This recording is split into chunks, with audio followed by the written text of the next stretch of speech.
लकड़ियां और सूखे घास से बनाए हुए झोपड़ी में जगह जगह छेद थे और उस छेद में से लगातार ठंडी हवा घुस रही थी। अब तो वो झोपड़ी बहुत ज्यादा कमजोर हो गई थी। घर के अंदर बैठे रानू और उसके दोनों बच्चे ठंड से ठिठुर रहे थे। मम्मा मम्मा, बाहर से बहुत ठंडी ठंडी हवा अंदर आ रही है। हाँ माँ, बहुत ठंड है। ठंड से तो मेरे पंख जम रहे हैं। बेचारी रानू अपने बच्चों को ठंड से बचा नहीं पा रही थी। इसी वजह से रानू चिड़िया रोने लग जाती है।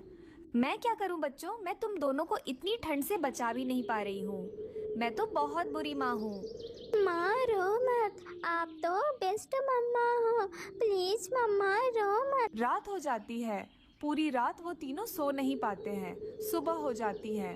वह तीनों काम करने के लिए निकल जाते हैं। वह तीनों एक जगह मिट्टी के मटके बनाने का काम करते थे। कालू कौवा उनका सेठ था। वह सब मटके बना लेते हैं। तभी कालू कौवा उन सबसे कहता है, क्या बात है, तुम तीनों को आज काम पर आने में इतनी देर क्यों हो गई? कालू मालिक, कल रात बहुत ज्यादा ठंड होने की वजह से हम तीनों सो नहीं पाए। ये तुम क्या बोल रही हो? मैं तो अपने घर में मजे से सोया। कालू अंकल, आपके पास तो पक्का मकान है, रजाई है, तो आप आराम से सो सकते हो। मेरे घर में तो रूम हीटर भी है। मैं तो तुम जैसे गरीब नहीं हूँ।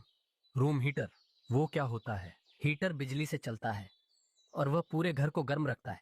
वैसे तुम सबको इससे क्या मतलब? तुम हमारे झोपड़ी में तो बिजली ही नहीं है, तो हीटर कैसे चलेगी? फिर वो तीनों कालू मालिक से अपने काम के पैसे लेकर अपने घर वापस आ जाते हैं। माँ, हम कालू अंकल के लिए मटके बनाते हैं। वो उन मटकों को बेचकर ढेर सारे पैसे कमाते हैं। हम हमारे लिए मटके क्यों नहीं बनाते माँ? गुड़िया बेटी, मटका बनाने के लिए अच्छी मिट्टी चाहिए, मगर हमें अच्छी मिट्टी कहाँ मिलेगी? सेठ के कामों में हम व्यस्त हो जाते हैं। मिट्टी कहाँ से खोजें? माँ, हमारे घर में भी हीटर होता तो कितना अच्छा होता ना। फिर वह तीनों खाना खा लेते हैं और बातें करते हुए उस ठंड में सो जाते हैं। आधी रात को गुड़िया सपना देखती है। उसके सपने में एक लाल परी आती है।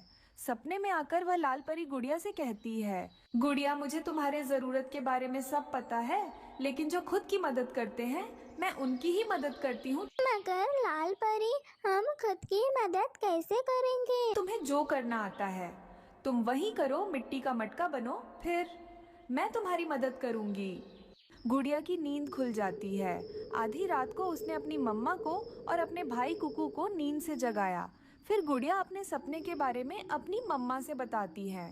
माँ, ये परी का इशारा है, हमें अब मटका बनाना ही होगा। अगर गुड़िया बेटी, ये एक सिर्फ सपना है।